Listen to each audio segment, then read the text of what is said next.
Welcome. Howdy, Welcome, folks. welcome.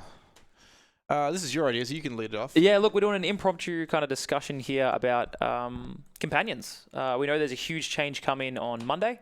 None of us really know what that is. So we're here to wildly speculate about all the broken cool things that can happen here. We've each got pretty different opinions on companions. Yeah, I think as we well. actually sit on opposite sides of the fence on this issue, which never happens with Oh, Max and I. crazy, right? No, that's not my plan. I like to be friends with everyone and agree with them all the time. But basically, there is going to be a change for those who don't know on Monday. Oh, look, Vivian versus Vivian. Ooh. Mono Reborn. Versus Cube Life. I somehow disagree. That's a terrible... Whoa! Anyway, Shuffler's broken. Get in the forums. Let me get this. On Monday, they are making a change to companions now. They have basically, without saying it, have said it's changing. Yeah. Well, actually have said that. But they specifically said that the mechanism of companion is changing. That's kind of what they stated. Yep. Now, look, what that means is a whole different ballgame. But look, I think companions are broken. I'm not going to lie. I think they're incredibly fun. I think Standard is in a magical place because of it. I play non-companion decks. I play companion decks. But I think that because of the domination of companions within Standard and obviously in the other formats, we're not going to touch too much on that because Yeah, we can. it's hard to kind of talk about those. We'll run out of things to talk about. We can. Well, if we get time. Yeah, well, also I think companions are really, really cool, and I love them for the game. I think they can be pretty broken, and they do need to be balanced in some way, because currently there's no downside to having a I companion. get the feeling you don't love them for the game, which is okay. You can not love them for the game. Like, would you have preferred them not to be printed? I would like them to be a lot stricter on what their reasons are. So, Yeah. as a quick example, Luros, obviously breaking everything ever. If that card said, companions. instead of permanents, just cards have to be below 3 CMC, I think that becomes a completely different So- card. Okay, that's a good thing to start off. Let's talk about Standard, as you said. The current Lurus decks in Standard, we have Cycling, we have... Cycling is a good example. Yep. Cycling, we have Cat Oven, we have... and like the Night Tribal deck and the Mono White Auras deck. How many of those actually exploit the fact that you can play non-permanents of more than 2? I know the Cycling deck does. It plays 4 Cycling Zodiac Flow. Oven, yep, 100%. Do the others actually break the rules? So the Cat break the Oven does rules? a little bit, right? You can definitely focus on What do those they 2 play? permanents. A lot of removal. Is it 3 mana? What? Bedevil. Okay, yep. Doesn't play a huge amount of it, I'm not going to lie, but Yeah, Cyborg sure. Tactic is definitely there.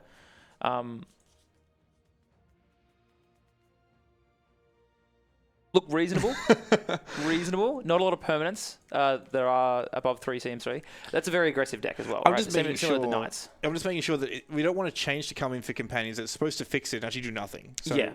Look, so I agree. changing that one that way may not actually do enough. Like, Well, so whilst I think that potentially with the cards themselves should have been a bit stricter in their requirements, that's not the change that I would make now. For sure. Those cards definitely are printed, and I'm not here to change what those cards say. And like you can... hey, Max. you can hindsight as much as you want, and it doesn't mean anything. Hindsight's 50-50. It's But 2020. Even. 2020, that's 50-50. I have extra eyes. Look, 4 here. It should be 40-40 technically. But, so I'm not here to necessarily debate what they should have been, but I definitely think what they are now is a lot of freedom. And maybe if there was more restrictions, it'd be slightly different. Yeah. But there's not, so this is the world we live in. Yeah, that's reasonable. So what change would you like to see on Monday? Would you like to see the companions all errated to make each individual one more difficult to play, or would you like the mechanism to change completely? I think Magic has shown previously that we're not keen on errata cards. It's very rare or infrequent, or maybe they correct the wording of certain cards in a reprint, but they do not errata them. They do not attempt to change the pure function of the card. For sure, yeah. So the companion mechanism to me then says that must be changed. What I would like to be seeing is it's a very simple change. That companion, it doesn't even have to be a 7th card in your hand, but it is your 7th card. By the fact that you have a companion, your opening hand is now 6 cards. Progress the game from there. So how would you word that? Because right now it says your starting deck contains at least 20 cards more than the minimum deck size. And they can put anything like in the companion rules because it is not explained on the cards. Yeah, which they have done previously. They don't tend to do it, but it's something that's done previously. Yeah. And so I would like to say, if you have a companion, your starting hand is 6 cards. Okay. Your opening hand of cards is 6. So would you like to see it as you just only draw 6 and then mulligan, or do you want to draw your opening 7 and then you can choose to put your companion into your hand after you've revealed it by putting a card on the bottom? It gets kind of clunky in this. It does get clunky, and I think that's actually still very powerful because it means that you have a 7-card hand that you put the worst card back and have your companion. Yeah. Okay. If you have a 6-card hand plus your companion, you still get a free tutor. You know, your opening hand is 6 cards and search for a particular card in your deck that you want in your opening hand 100% of games. Yeah. That's still very powerful. Yeah, no, of course. I'm hearing from people within the community that having an 8th card in your hand is really what pushes companions over the edge. This is a great example right now. My hand is effectively this, but it's actually not. It's this as well. Yes.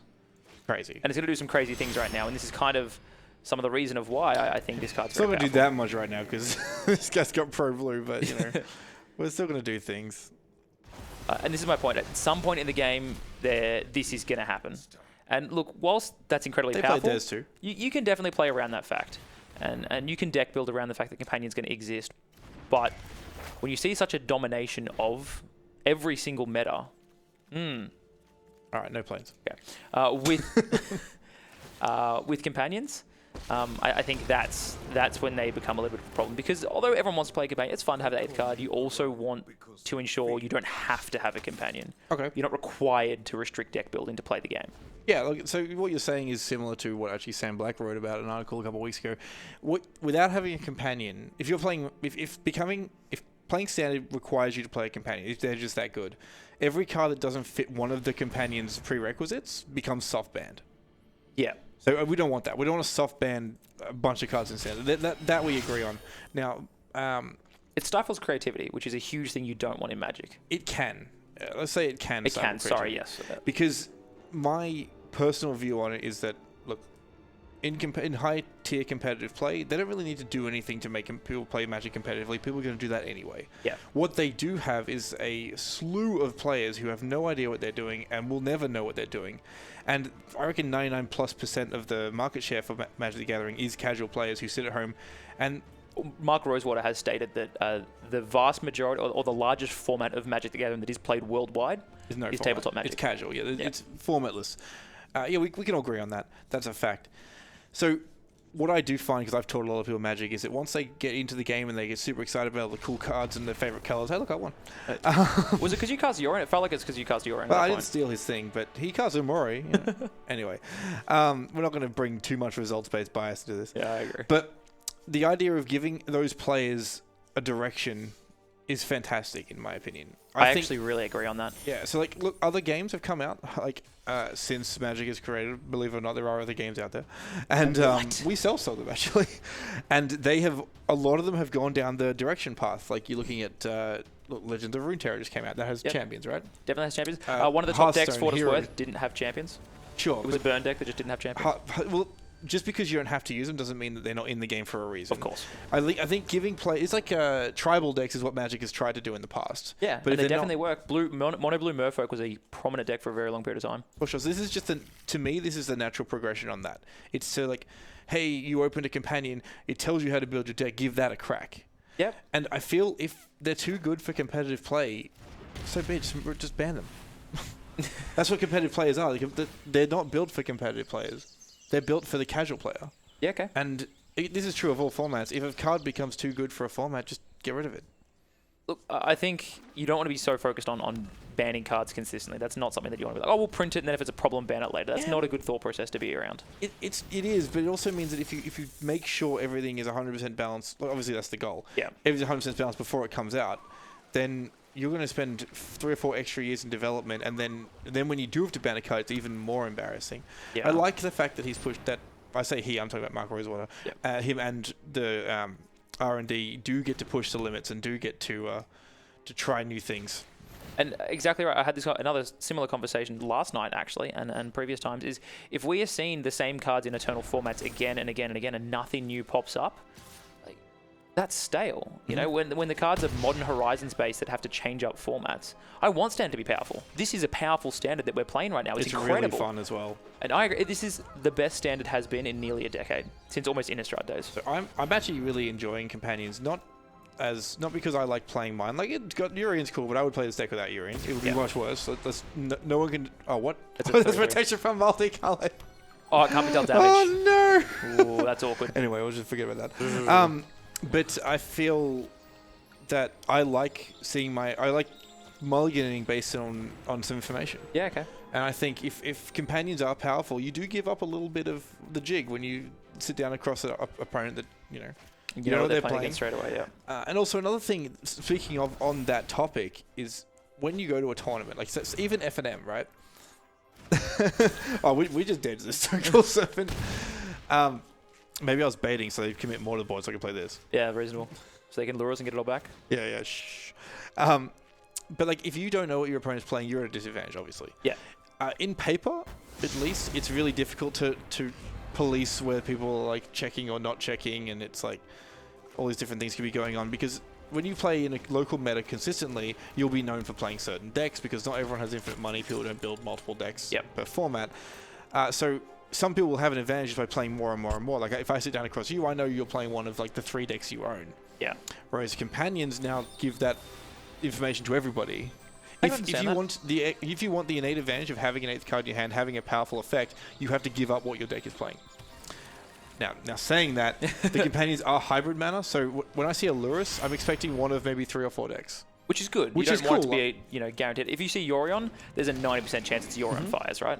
Or Look, Luka Yorion. My opinion might completely change in 3 more weeks after I'm sick of them all. Yeah. But right now, I'm actually really enjoying having the bit of information kicking around. I'm enjoying having the challenge of like undoing each deck, because sometimes you make a mulligan and they're just on the wrong deck for what you mulligan for. Yeah. And you just lose, and it feels bad. Like Magic doesn't need any more variants. Yeah. So look, I think I very much agree. Bringing it back kind of the start of this conversation, I agree with having the companion as a newbie. Right, you walk into Magic, you have no idea what you're doing for. You buy a Planeswalker deck, you realize that was trash and probably a waste of money, and that you came to F&M and got trounced and it feels bad. But if you open up a booster pack and you see Luros, you see Yorion, you see, Karuga, and you think, all right, Garuda, Jamaica, all of them. Yeah. You think to yourself, you know what? I can build a deck like this. I'm this going to is pretty steal cool. his Lurrus with my Yuri. And I think that's very powerful. That feeling of... I'm not actually. He's going to give him Pro Blue, but it's fine. It's fine. It's still dead. Do I just take this? No, because then he sacrificed the LCD anyway, right? That's fine. No, but... Because then... Oh, I sacrifice this, he targets this. If I target this, he has to sacrifice it to target this anyway. It's the same thing. Yeah. Should I just take this? That seems reasonable. Because I can play Urian and Flicker is what I'm getting at. Okay. So if I take this sacrifices... Then it has protection, so you can't get it anyway. Yeah. So I think... So, yeah, I think having that feeling of being able to build towards something is what Commander and Brawl is about. I think the singleton format of Brawl can be very complicated, unfortunately. There is a format for those players. Yes. But I think having that leader on top of a deck can actually give guidance to people, and that's pretty huge. And that's not something that we should, dissuade from. But I just think having that 8th card in your hand is very, very powerful. Oh, and for sure, the benefits of having that companion to build around is still there if you have one less card in your hand. Now, that's my belief on what the balancing system of it should be. Now, I want to bring forth a few other opinions of what people have got. They're talking about pay 2 mana as sorcery speed to bring this into your hand. People talk about having it to your hand at the start of the game so you can thought seize it or remove from your opponent's hands and things like that. It just feels very clunky, and it feels that feels awful. Maybe if the companion was in your hand, that's fine, but then you just have 8 cards in your hand and you have to discard at the end of turn. So Mark Rosewater has a very common saying he says in a lot of his podcasts. He says, players are really good at identifying problems, but very bad at presenting solutions. Yeah. So a lot of these things you'll hear are just like, oh, you pay 2 mana, because it all works on a balancing point of view, but there's no natural progression. There's no nothing ergonomic about how awkwardly putting a card of your sideboard in your hand, paying 2 mana. It's just awkward, right? Yeah, I agree.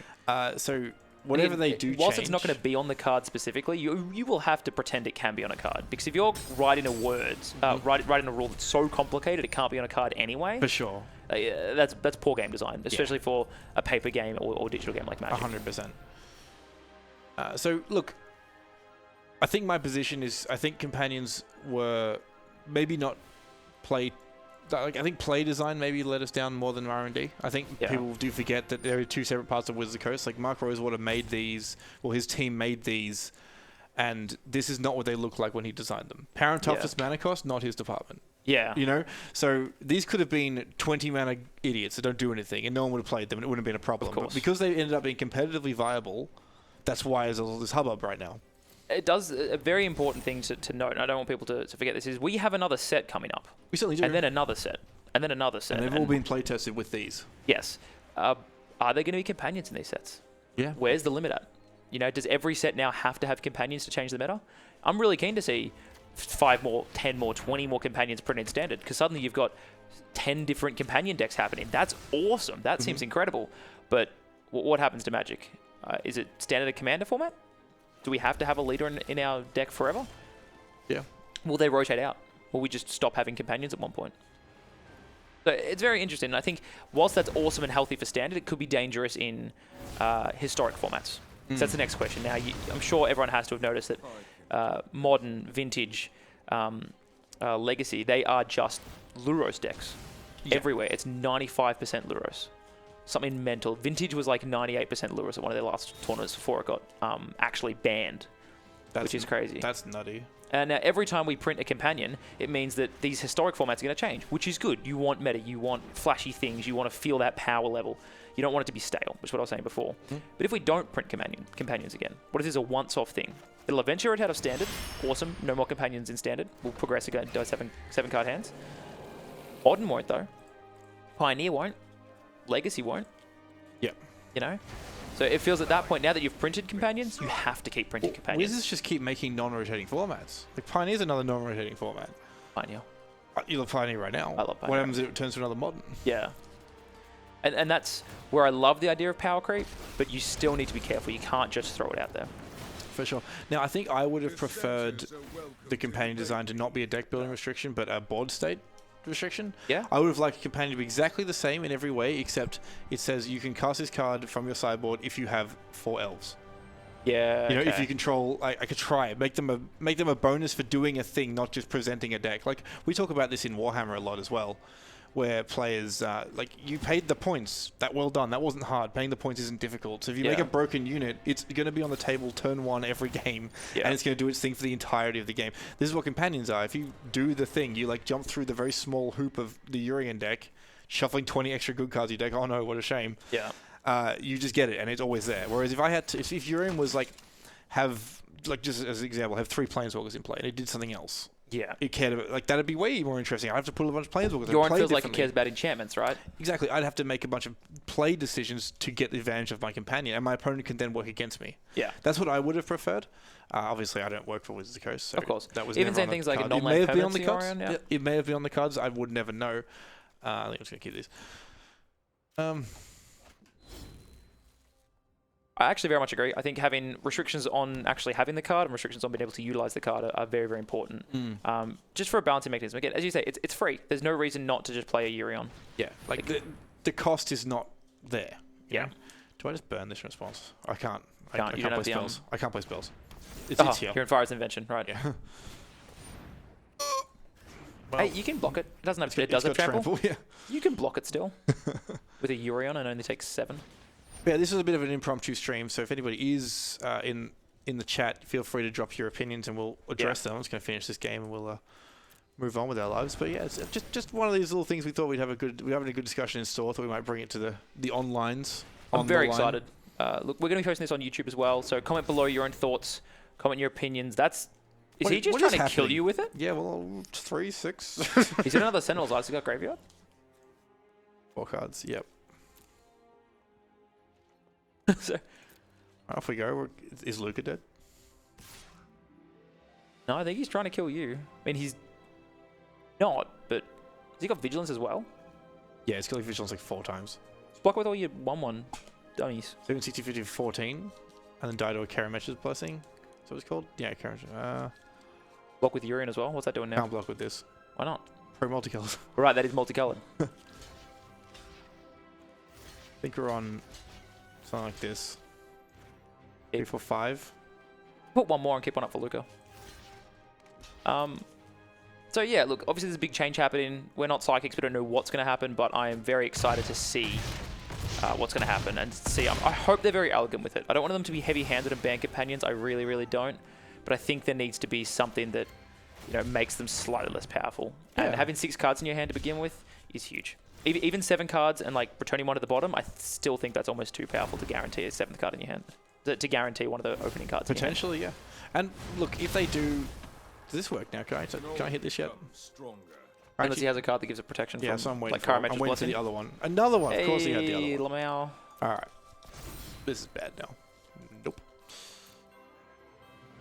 I have this now. Yeah, you do. It's definitely Clarion does not help you, for what's worth. You just draw another Luca, right? That's not Luca. Yep.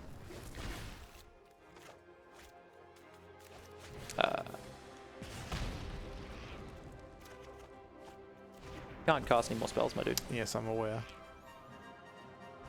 18, 260 points, 13, 12, and 10, 987. All right. All right. Too many Karametric blessings. But yeah, so that's our like quick view on companions. We don't. So you reckon they're going to change it to? I would like to see them affect affect the hand size. Whilst companions are powerful, having that guaranteed card, I think it's the fact that it's an 8th card in your hand is what really makes it powerful. What do I think? You want them to not touch it? Well, they're going to change. They said they're going to change it. So I just come up with something. I tend to agree yours is actually pretty good, but I'm going to just throw something else out there for anyway for argument's sake. I think they will change. They can't change the deck building restriction. That's crazy. They could make an overall companion deck building restriction as well. So it ought to play companion X, Y, Z. Yeah. They could maybe have it something like you pay its mana cost to put it from your sideboard on top of your library or something. That's clunky as hell. And I don't like it, but that's something they could do. That's what people are saying. Sorcery speed only. You can pay 2 or 3 mana generic to bring it into your hand. I think sorcery speed is pretty relevant because it means you can't just like do nothing for a turn, hold up counter magic as well. Unless, okay, here's what I'm just going to say something. I reckon they're going to have it be exactly the same, except when you cast it, you have to put a card from your hand into your sideboard. That'd be interesting. Just literally swap it over. Yep. It's probably still too free. I don't think that's what she would do. I don't think that's a good idea. But look, I've got to say something. So it definitely keeps you down to 7 That's my guess. Your guess is the opposite. It stops the brick. You know, if you brick and draw a land, then at least you've got something to do rather than nothing. Yeah. It feels a little like the mulligan change. So we'll see what happens. But anyway, thank you for watching. And subscribe to all the things. And we will see you I get to press the buttons. No, we don't. It doesn't work right now. And we will see you next time. Thank you, little gods, soup boys.